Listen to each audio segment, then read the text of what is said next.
आज की इस वीडियो में मैं आप सभी के लिए लेकर आया हूं कि आप 24 फरवरी के दिन हिंदी का निबंध कैसे लिखेंगे। जी हाँ, ये मैं लेकर आया हूं आप सभी के लिए हिंदी का निबंध विद प्रैक्टिकल। मैं आपको सिखाने वाला हूं कि टू द पॉइंट आपको कैसे लिखना है, क्योंकि आपकी ये बोर्ड परीक्षा में कक्षा 12वीं का हिंदी का सर 9 नंबर का आता है, वो चाहे साहित्यिक हिंदी हो या फिर सामान्य हिंदी हो। तो ये वीडियो बहुत इंपॉर्टेंट होने वाला है, मैं सब कुछ आपको सिखाने वाला हूँ।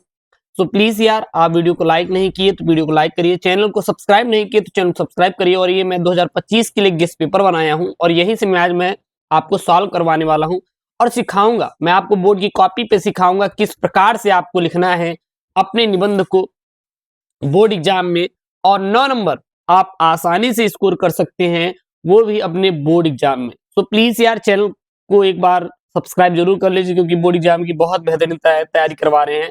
साथ ही साथ महाभारत बैच में मैंने वो सेट पेपर हिंदी दिए हैं जो सर आपके 24 फरवरी की बोर्ड परीक्षा के दिन छपे हुए, वो भी आप आर्ट से हो या फिर साइंस से, सभी सब्जेक्ट आपको मिल जाएंगे 101 रुपए में। जाइए, link in the description box. Mahabharat में दिए गए गेस्ट पेपर को गेस्ट पेपर को जरूर तैयार कर लें, 100% गारंटी है सर, एकदम छपेगा वहीं से। तो चलिए सर, हम आपको करना सिखाते हैं आज ये 14 नंबर वाला निबंध लेखन। बहुत इंपॉर्टेंट निबंध लेखन है, कक्षा 10वीं में भी है तब भी इसको सीख सकते हैं, क्योंकि बहुत मैंने अच्छे से इसमें एक एक चीजों को मैंने समझाया है। अगर हम बात करें फ्रंट पेज की, तो इस प्रकार से कुछ आपका फ्रंट पेज रहेगा, जहां पे आपको अपना रोल नंबर, फिर अपने रोल नंबर को शब्दों में, विषय का नाम, पत्र, प्रश्न पत्र केवल ही डालना है, प्रश्न पत्र पर अंक संकेतांक, पेपर कोड, परीक्षा के दिन, परीक्षा की तिथि और केंद्र का नाम को डालना पड़ेगा। ये तो आप आसानी से कर लेंगे, मैं आपको भरना भी सिखाया हूँ। लेकिन हम सर बात करेंगे आपको निबंध लिखने का तरीका। तो चलिए सर, हम आपको निबंध लिखने का तरीका बताते हैं। सबसे पहले एक बात ध्यान देना, आप अपने पेपर को उठाइएगा और अपने बोर्ड की कॉपी के सामने रखिएगा। अब आप खुद से सवाल पूछिएगा, सर हमें कौन सा निबंध सबसे अच्छे से आ रहा है? क्या किसान जीवन की त्रासदी से सबसे अच्छा निबंध मुझे हम लिख सकते हैं, या फिर हम मुंशी प्रेमचंद का कथा साहित्य में योगदान, या विज्ञान या वरदान अभिशाप, या राष्ट्रीय एकता अनिवार्य, आज की अनिवार्य आवश्यकता, या विद्यार्थी जीवन में अनुशासन का महत्व। तो जिस पर आप अच्छे से अपना लिख लें, उसी आप निबंध को लिखिएगा। तो जैसे मैं यहाँ पे केवल एक लिखूंगा, विद्यार्थी जीवन में अनुशासन का महत्व। तो जो आपको अच्छे से आता रहे वही उठाना है, वही चॉइस करना है और उसी का आपको निबंध लिखना है। तो चलिए मैं आपको ये वाला दिखाऊंगा, विद्यार्थी जीवन में अनुशासन का महत्व। तो सबसे पहले आपको क्या करना है पता है? सबसे पहले आपकी बोर्ड की कॉपी रहेगी और आप स्क्वायर उठाइएगा। सबसे पहला एक काम करिएगा कि आप लाइन को ड्रा करेंगे। सर लाइन को ड्रा करेंगे, कैसे खींचेंगे? आप स्केल की सहायता से एक तरफ आप लोग क्या करेंगे, इधर अपने लाइन को ड्रा कर लेंगे। केवल आपको एक ही तरफ करना है, दोनों तरफ आपको बिल्कुल भी नहीं करना है, केवल आपको एक ही कॉपी की तरफ करना है।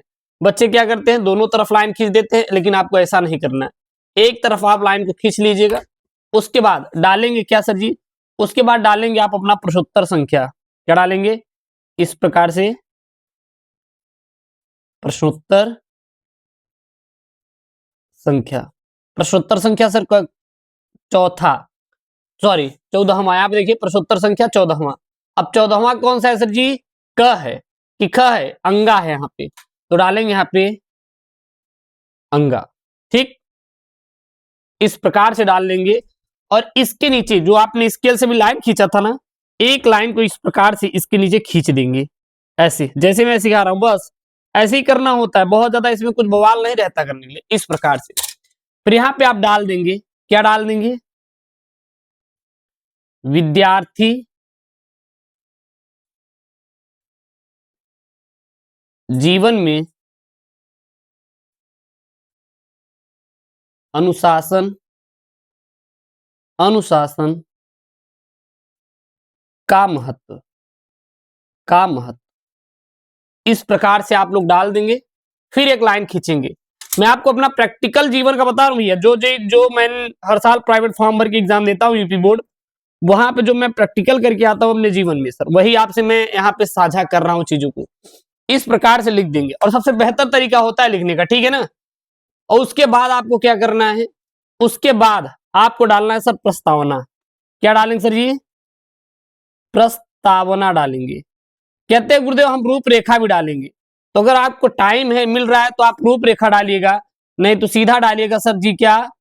प्रस्तावना डालिएगा। क्या डालिएगा? प्रस्तावना। इस प्रकार से प्रस्तावना डालने के बाद आप इसके बारे में लिखेंगे, मतलब विद्यार्थी के बारे में लिखेंगे, अनुशासन के बारे में लिखेंगे, तो इसमें लिखेंगे क्या लिखेंगे सर यहाँ पे?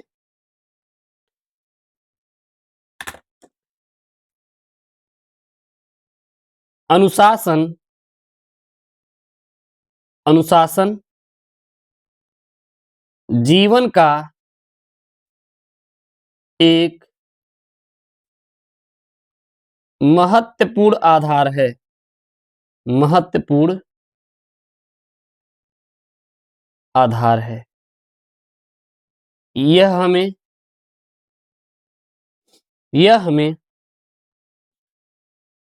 अपने लक्ष्यों को प्राप्त करने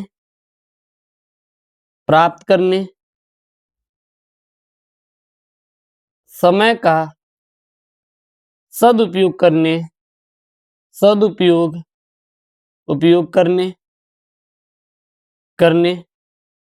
और एक सफल जीवन जीने में मदद करता है, मदद करता है। इस प्रकार से आप इसका प्रस्तावना में लिखेंगे, जैसे मैं आपको सिखा रहा हूं, बस सेम टू सेम लिखिएगा। आप कहेंगे गुरुदेव वो छोटा छोटा एकदम सटा के लिखेंगे, नहीं ऐसा नहीं करना है, जैसे मैं लिख रहा हूं ऐसे लिखिएगा। देखिए उतनी अच्छी मेरी राइटिंग नहीं है, बट हाँ मैं आपको सिखा दे रहा हूं अपना। तो प्रस्तावना लिखेंगे, यहां से भी गैप छोड़ देंगे, थोड़ा लाइन लास्ट से भी छोड़ देंगे, अब बीच में भरेंगे। अब इससे कॉपी भी भरी दिखाई देगी और एग्जामिनर को मजा भी आएगा, ठीक है ना। अब आप हेडिंग बना बना के लिखिए इससे जुड़े हुए, जैसे मान लीजिए अब और लिख दीजिए कि विद्यार्थी जीवन में अनुशासन का क्यों महत्व है, तो यहां पर लिखेंगे, हेडिंग बना दीजिए, विद्यार्थी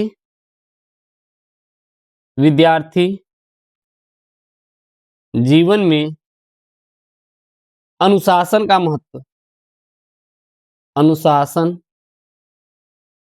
का महत्व, ठीक। इस प्रकार से हेडिंग बनाएंगे और फिर लिखेंगे पहला में क्या लिखेंगे सर? अध्ययन में सफलता के लिए अगर हम लोग अनुशासन में नहीं रहेंगे तो भैया हम सफल कैसे होंगे, ठीक है ना। इस प्रकार से हेडिंग बनाएंगे, फिर इसमें लिखेंगे, क्या लिखेंगे, मतलब पॉइंट टू पॉइंट बना के लिखना है। यहां पे लिखेंगे एक अनुशासित छात्र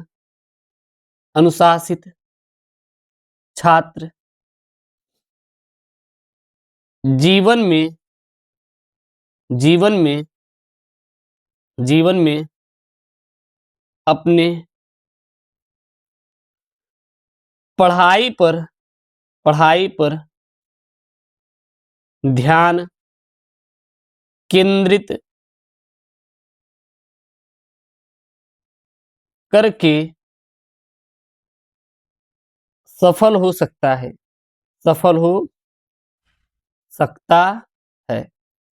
ठीक।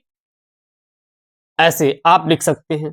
उसके बाद अगला पॉइंट बना लीजिए, बाकी और इसमें लिख सकते हैं कि अगर हम अनुशासन में रहेंगे तो हम अपना पढ़ाई के लिए सही समय देंगे, सही उसका सदुपयोग करेंगे और हम जीवन में बहुत ही जल्दी क्या पाएंगे, सफलता पाएंगे, मतलब कि 2 पॉइंट बना के।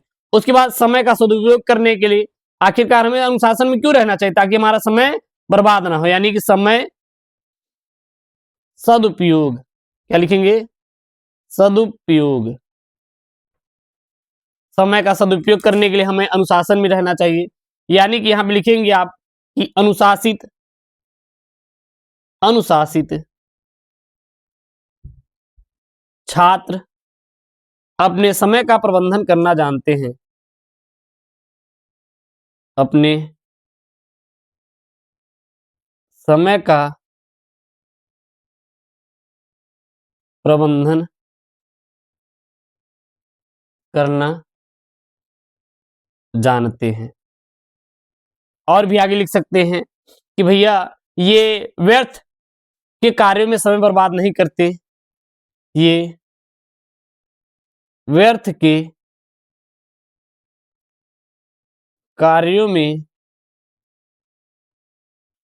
समय बर्बाद नहीं करते, समय बर्बाद नहीं करते। समझ में आ रहा है ना? तो इस प्रकार से आपको को पॉइंट टू पॉइंट बना के लिखना है। आगे फिर आप आगे लिख सकते हैं, लेकिन एक बात ध्यान देना, हर पेज में आपको लाइन जरूर से जरूर ड्रा करनी है। हर पेज में आपको इस प्रकार से आप लाइन को जरूर से जरूर ड्रा करिएगा। इस प्रकार से मैंने ब्लू से इसको खींचा है, बट आप इसको ब्लैक से कर लेंगे, ज्यादा बेहतर रहेगा इस प्रकार से। ठीक, अगला आप लिख सकते हैं भैया इसी प्रकार से की टू द पॉइंट बना बना के। देखिए मेन अगर पॉइंट लिखेंगे तो भाई साहब तगड़ा आपको नंबर मिलेगा। अगला आप तीसरा पॉइंट बना के लिख सकते हैं, किसके लिए गुरुदेव? व्यक्तित्व का विकास के लिए। व्यक्तित्व व्यक्तित्व का विकास के लिए इसमें पॉइंट बना के लिख दीजिएगा। उसके बाद आप यहाँ पे अगला चौथा पॉइंट लिख सकते हैं, समाज में योगदान। समाज में योगदान क्या है इनका, ये इसमें लिख दीजिएगा। आत्मविश्वास से वृद्धि मिलती है, यानी कि आत्मविश्वास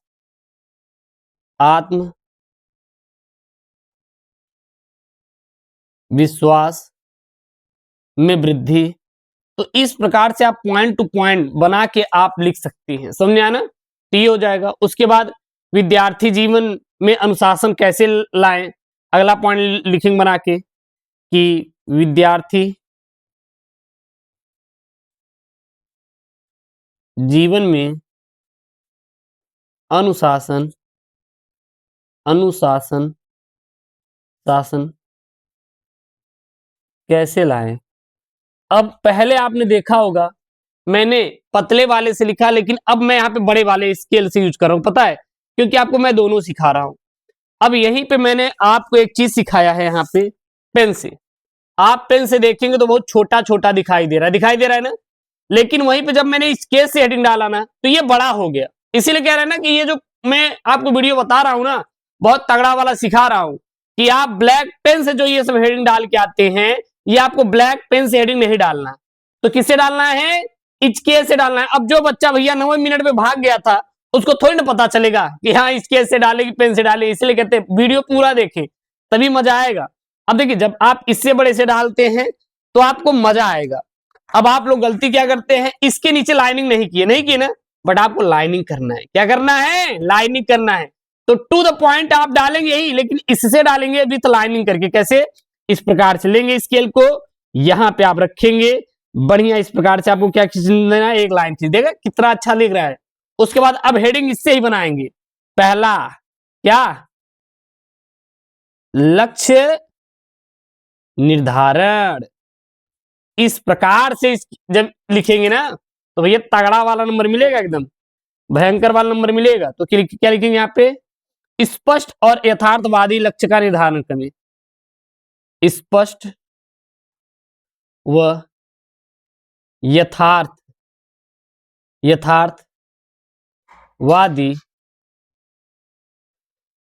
लक्ष्य का निर्धारण करें। अब देखिए एकदम कॉपी भरा हुआ दिखाई देगा। अब बढ़िया एकदम तगड़ा वाला सर नंबर मिलेगा। फिर यहाँ पे दूसरा भैया समय सारणी बनाए। क्या बनाए सर? समय सारणी बनाए, यानी कि एक समय सारणी बनाए और उसका पालन करें। एक समय सारणी बनाए और उसका पालन करें। इस प्रकार से आपको लिखना है। फिर और इसमें पॉइंट डाल दीजिए। अब इसी डालना है, पेन से नहीं करना है। स्केच से हेडिंग वेडिंग सारी आप स्केच से डालिएगा। ये आप ब्लू पेन का यूज करिएगा। तीसरा पॉइंट लिख लीजिए। किस पे सर जी? सकारात्मक सोच रखें। सकारात्मक सोच। तो इस प्रकार से आप की टू द पॉइंट बना बना के लिखिएगा। देखिए तगड़ा सर आपको नंबर मिलेगा, तगड़ा वाला सर आपको नंबर मिलने वाला है। क्या आप लिखेंगे? समाज एवं अन्य लोगों के प्रति, अन्य लोगों के प्रति, लोगों के प्रति सकारात्मक, सकारात्मक सोच रखें, सोच रखें। इस प्रकार से आप की टू द पॉइंट बना बना के लिखेंगे, तगड़ा वाला नंबर मिलेगा। देखिएगा, आप लोग इसको थोड़ा बड़ा से लिखिएगा, इसको थोड़ा इधर करके लिखिएगा। इससे क्या रहेगा, आपका कॉपी भरता हुआ चला जाएगा और आपको एग्जामिनर जो है ना नंबर देता हुआ चला जाएगा। मेन होता है यही जो मैं आपको सिखा रहा हूं। वैसे तो मैं आपको डिजिटल बोर्ड पे भी समझा सकता हूं, लेकिन सर लिखने का तरीका देखिए ना सर, कैसे लिखा गया है। इधर आपको छोड़ा गया है, फिर यहाँ पे एक बड़े बड़े स्केच से लिख दिया गया है, यहाँ पे इतना तक भर गया गैप, भर गया ना कॉपी। अब यहाँ पे लिखते लिखते चले जाएंगे। अब इसमें मैंने 2-2 लाइन लिखा है, आप 5-5 लाइन इसमें डालते चले जाइए। देखिए ये ऑटोमेटिक आपका सर बढ़ता हुआ चला जाएगा। और तब देखिएगा सर एग्जामिनर नंबर एक भी नहीं काटेगा। फिर लास्ट में जब आप करेगा लास्ट में, तो आप यहाँ पे निष्कर्ष लिख दीजिएगा। क्या लिख दीजिएगा सर जी? निष्कर्ष। निष्कर्ष आप लिख देंगे और इसमें जो भी आपको इससे जुड़ी हुई चीजें हो, मेन पॉइंट कि कैसे क्या रहेगा, तो इसको लिख सकते हैं कि अनुशासन, अनुशासन एक छात्र के जीवन में सफलता की कुंजी होती है, सफलता की कुंजी होती है। ठीक, आगे आप लिख सकते हैं अनुशासित छात्र ही अपने लक्ष्यों को प्राप्त कर सकते हैं। अनुशासित छात्र ही अपने लक्ष्यों को प्राप्त कर सकते हैं। तो इस प्रकार से की टू द पॉइंट बना बना के लिखेंगे। उसके बाद सर मैं गारंटी लेता हूं सर एक भी नंबर नहीं कटेगा। तो जैसे मैं आपको सिखाया हूं, जहां जहां पर पेन करना यूज सिखाया हूं वो करिएगा। और मैं तो यही कहूंगा कि आप ये वाली पेन का बिल्कुल भी मत यूज करिएगा, ये वाली पेन का यूज करिएगा स्केच, और ये वाली पेन का यूज करिएगा। प्रश्नोत्तर संख्या, ये हेडिंग, प्रस्तावना, विद्यार्थी जीवन में जो भी पॉइंट रहेगा, देखिए यहाँ से स्केच से डालेंगे तो कॉपी भी भर जाएगा और मोटे मोटे अक्षरों में दिखाई देगा। बट वो जब हम पेन से लिखना शुरू कर देंगे तो आप देखेंगे ये थोड़ा सा ऑकवर्ड टाइप लगेगा और वो छोटा छोटा दिखेगा, तो ये मजा नहीं आएगा। मेन आपका ये होता है, आप इसको ऐसे लिखेंगे, बाकी इसको ब्लू से लिख देंगे, तगड़ा वाला नंबर मिलेगा। अगर आप छोटे वाले पेन का यूज करेंगे, देख सकते हैं ना बॉल पेन वाला, तो भैया छोटा छोटा दिखाई देगा और तगड़ा भी नहीं लगेगा और कॉपी भी नहीं भरेगी। तो आपको कौन सा यूज करना है, ये। और की टू द पॉइंट बना के लिखना है। बहुत बच्चे रूपरेखा लिखते हैं, बस रूपरेखा लिखने की जरूरत नहीं है। आप डायरेक्ट ये प्रस्तावना डालिए, इसके बारे में हेडिंग डालते हुए लिखेंगे, आपको तगड़ा नंबर मिलेगा 24 फरवरी दिन। तो आशा करते हैं कि आपको ये वीडियो पसंद आया होगा। तो प्लीज यार वीडियो को लाइक करिएगा, चैनल को सब्सक्राइब करिएगा। मिलते हैं नेक्स्ट वीडियो में दोस्तों। थैंक यू, जय हिंद, टेक केयर, बाय बाय।